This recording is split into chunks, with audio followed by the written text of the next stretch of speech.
Dans une première partie, on va décrire un peu le parc naturel régional de l'Avesnois. Et dans une seconde partie, on va voir les objectifs de gestion. Donc ce parc naturel régional de l'Avesnois, qui est un patrimoine remarquable. Les enjeux et la mise en œuvre de la charte. Prairies bocagères, forêts de feuillus, vergers en fleurs, rivières sinueuses, moulins au bord de l'eau, kiosques à danser au cœur des villages, oratoires en pierre bleue, fond du parc naturel régional de l'Avesnois dans le nord de la France, un territoire d'exception. Les vaches animent avec bonheur ce paysage de bocage et sont à l'origine de nombreux produits laitiers dont le maroilles.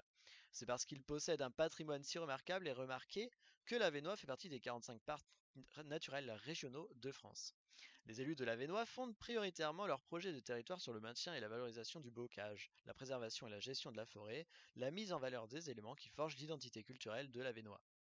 Pour maintenir, préserver et développer les différents atouts de ces territoires, l'actuelle charte du PNR de l'Avesnois engage les communes, l'État, la région Nord-Pas-de-Calais, le département du Nord, à appliquer les orientations et mesures de la charte et du plan de parc dans l'exercice de leurs compétences. La charte de parc est une démarche intégrée qui engage les différents partenaires. Elle assure la transversalité de l'environnement à tous les secteurs du développement en prenant en compte les dimensions du développement durable.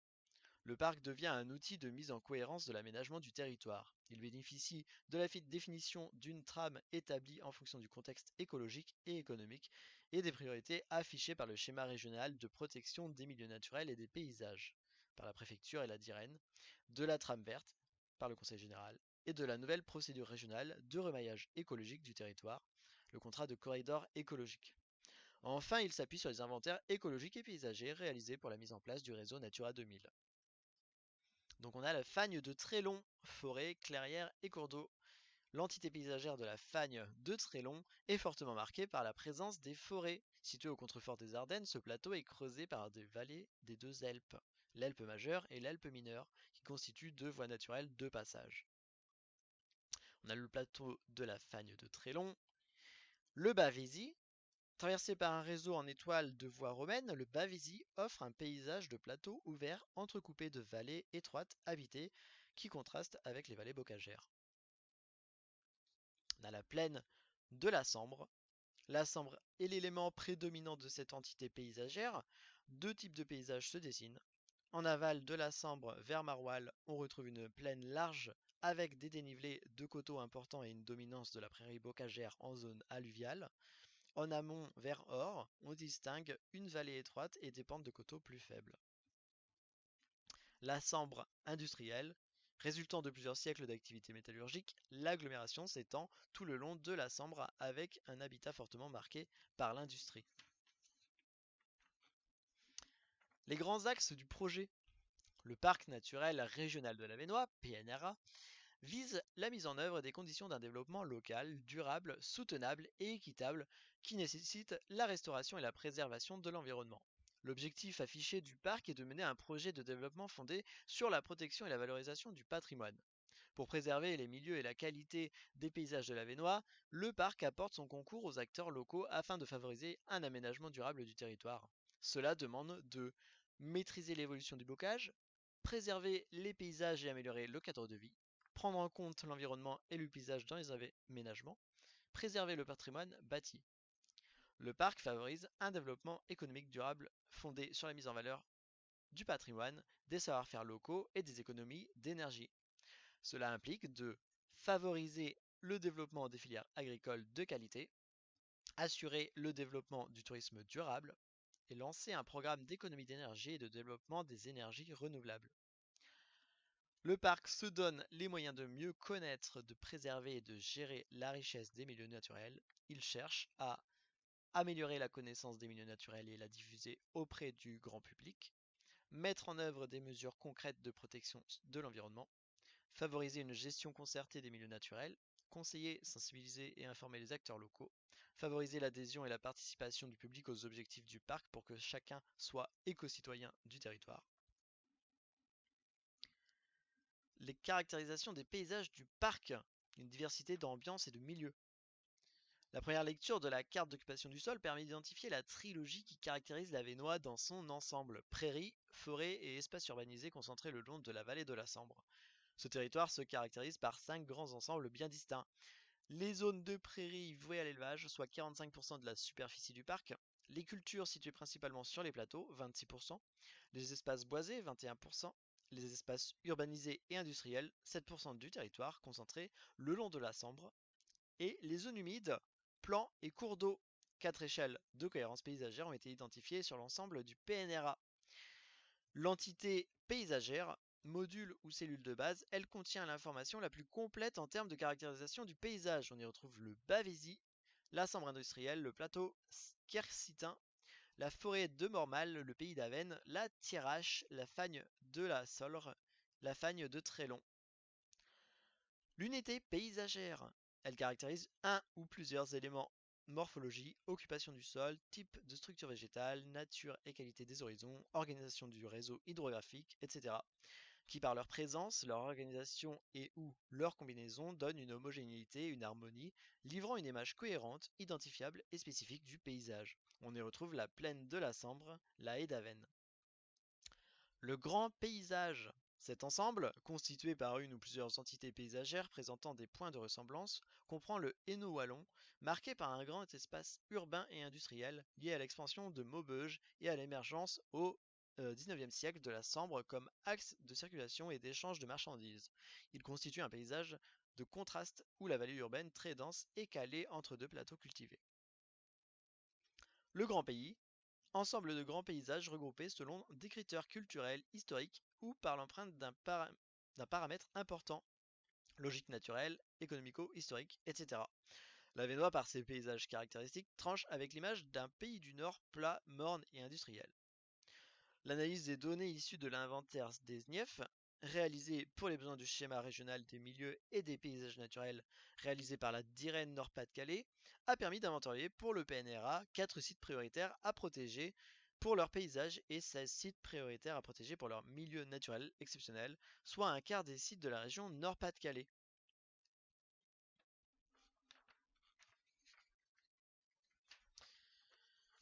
La haie d'Avesnes.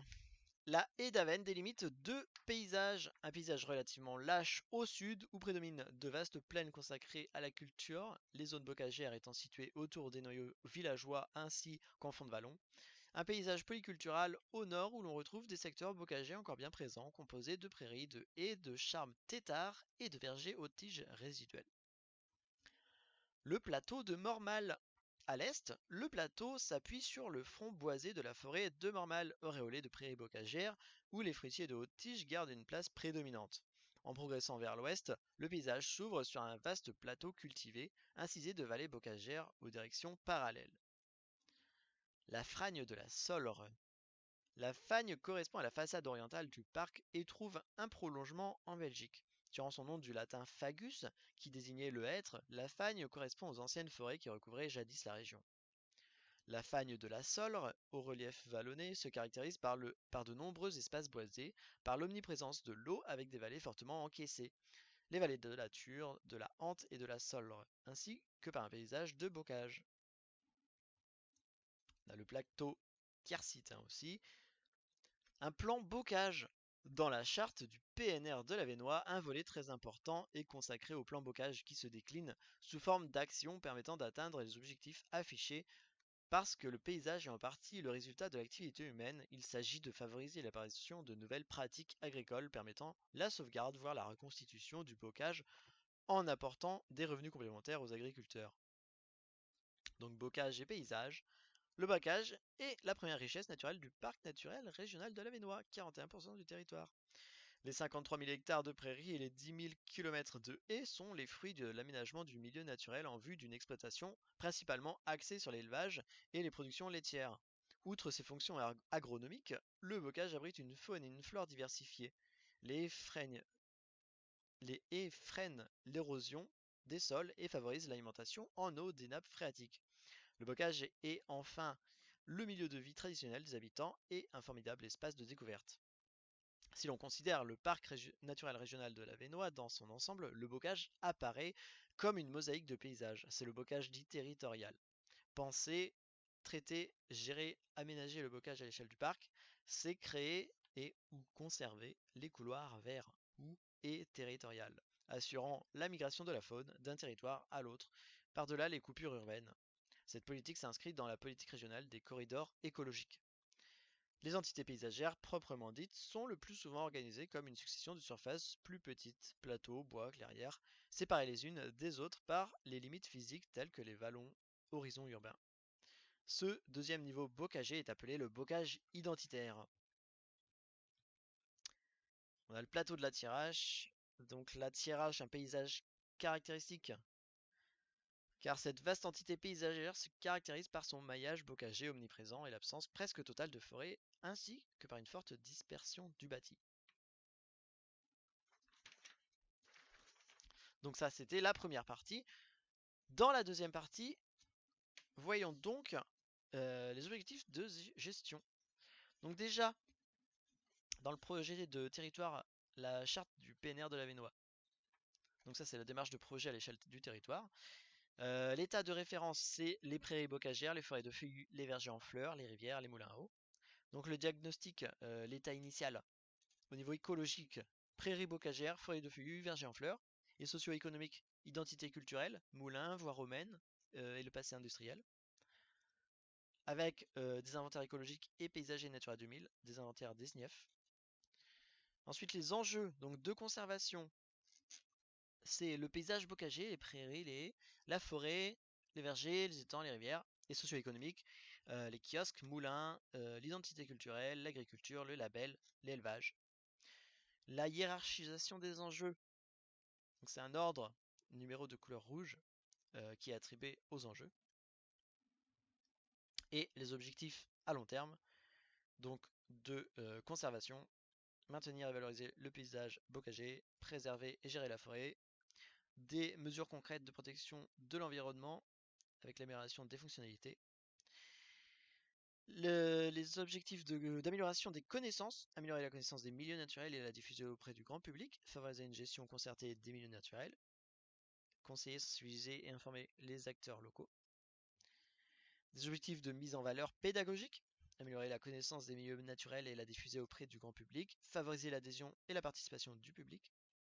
Et les objectifs de développement durable, favoriser le développement des filières agricoles de qualité, le développement du tourisme durable, lancé via un programme d'économie d'énergie et de développement des énergies renouvelables, et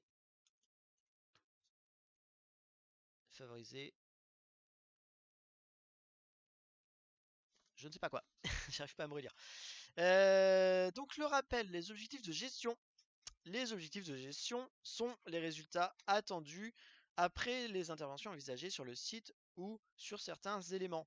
Maintenir, améliorer ou restaurer l'état de conservation, faire disparaître ou diminuer une menace, renforcer ou restaurer certaines fonctionnalités, améliorer ou restaurer une activité humaine, économique, obtenir une reconnaissance de la part des usagers. Donc quelles techniques de gestion associées? Quelles logiques d'intervention? Quelles techniques vont permettre d'atteindre ces objectifs et quelles en sont les limites? Donc, la restauration.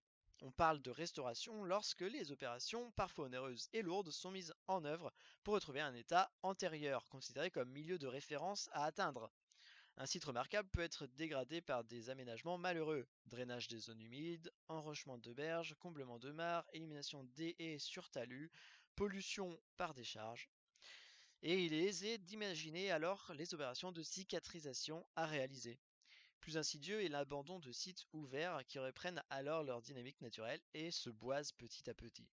Un milieu ouvert se ferme progressivement de manière naturelle, mais perd ses conditions de milieu ouvert et son cortège de faune et de flore. Restaurer un site ouvert, une lande, une pelouse, une tourbière, un marais, revient souvent à éliminer les végétaux ligneux qui s'y sont installés. La gestion conservatoire. On parle de gestion conservatoire quand le travail consiste à garder les choses en l'état. Il y a des milieux qui vivent leur vie sans nous et qui ne demandent que des précautions pour cohabiter avec nos activités. Une forêt, des alpages ou des barres rocheuses, des cours d'eau, des cordons dunaires ou des côtes rocheuses, des étendues d'eau, lacs, étangs, mares, des marais ou tourbières. Chacun de ces milieux peut présenter des risques pour les installations ou activités humaines de proximité que la gestion conservatoire se doit de minimiser. Chute d'arbres sur routes forestières, protection dunaire, etc. Ne rien faire est une façon de gérer qui nécessite presque autant d'énergie que d'agir car il faut convaincre l'opinion et les décideurs. Il y a aussi des milieux qui sont le produit d'une utilisation particulière par l'homme et qui disparaissent par abandon ou destruction à un rythme effrayant sur l'autel de la rentabilité. Les landes, les pelouses sèches, les prés maigres, les tourbières, les marais, les mares et le bocage. L'ennemi ici est la dynamique naturelle par boisement qu'il faut contenir. Deux formules sont envisageables. La première, le bocage de la dynamique par découpe régulière mécanique, fauche, qui a comme défaut d'uniformiser le milieu et d'être une opération violente, ou biologique, pâturage, par des animaux peu exigeants qui créent de la diversité floristique par leur comportement. La deuxième formule, c'est le retour à un stade initial après abandon mais en rotation, une restauration annuelle d'une fraction du site qui a évolué pendant une dizaine d'années. Chaque zone est décalée dans le temps par rapport à ses voisines pour plus de diversité. Une dynamique naturelle, mais cette méthode suppose de grandes surfaces et des moyens. Gérer un milieu suppose donc de pouvoir mobiliser une foule de techniques existantes, mais en les détournant de leurs objectifs initiaux. Le pâturage pour contenir les arbres, l'intervention sur les berges d'un cours d'eau pour que celui-ci les érode, la fauche avec enlèvement des résidus de fauche pour appauvrir le sol de la lande. Enfin, le reste du territoire est géré par le monde agricole, forestier, urbain et les particuliers. La gestion des espaces naturels ne peut se limiter aux espaces remarquables. De la conviction, de la communication et du lobbying s'imposent pour renaturer un espace français qui se dégrade très vite. Le travail sur les espaces remarquables donne une légitimité à tenter d'intervenir quand l'occasion se présente sur d'autres espaces. Les réintroductions et le recensement de population. Après la disparition d'une espèce dans une région donnée, sa réintroduction est parfois envisagée. Il faut alors être sûr que les causes initiales de cette disparition ne sont plus là, puis trouver des individus recolonisateurs, issus d'élevage, de culture, de capture ou de prélèvement. Préparer les sites de réinstallation et assurer le lâcher, par exemple du vautour dans les Cévennes, du lynx dans les Vosges. Pour la faune, des effectifs trop réduits, une trop faible diversité génétique peuvent conduire à augmenter artificiellement le nombre d'individus par des lâchers d'animaux d'élevage ou de capture, par exemple l'ours dans les Pyrénées. Les mesures ponctuelles. Souvent, certaines pratiques sont néfastes à la biodiversité. Ici, les travaux agricoles sont avancés et les récoltes ont lieu en pleine période de nidification. Là, l'arrivée du maïs bouleverse par son calendrier la faune et la flore classique des champs. Là-bas, des opérations de remembrement suppriment les talus, fossés. Les naturalistes notent les dégâts occasionnés qui pourraient être minimisés par la mise au point de mesures de sauvegarde à inventer et à faire accepter par le monde agricole. Certains plans de restauration d'espèces sont là pour répondre à ces problèmes qui existent aussi dans des utilisations de l'espace, sylviculture, gestion des cours d'eau, urbanisme et voies de circulation. La maîtrise d'usage des milieux. Intervenir sur un milieu pour le protéger ou le restaurer pose un problème de droit qui se heurte au droit de propriété, un des piliers de notre pays. Différentes formules sont possibles. Devenir propriétaire du site, louer le site ou y intervenir avec l'agrément des propriétaires en place. L'acquisition permet une totale liberté d'intervention, en bien comme en mal, mais présente deux inconvénients majeurs. Les propriétaires initiaux doivent accepter de vous vendre le site. Le prix à payer suppose des disponibilités financières importantes, d'où une recherche de subventions, de dons, de souscriptions, etc. La location évite cet écueil de la mise de fonds et génère des droits d'action, mais ne durera que le temps de la location. Un bail amphithéotique.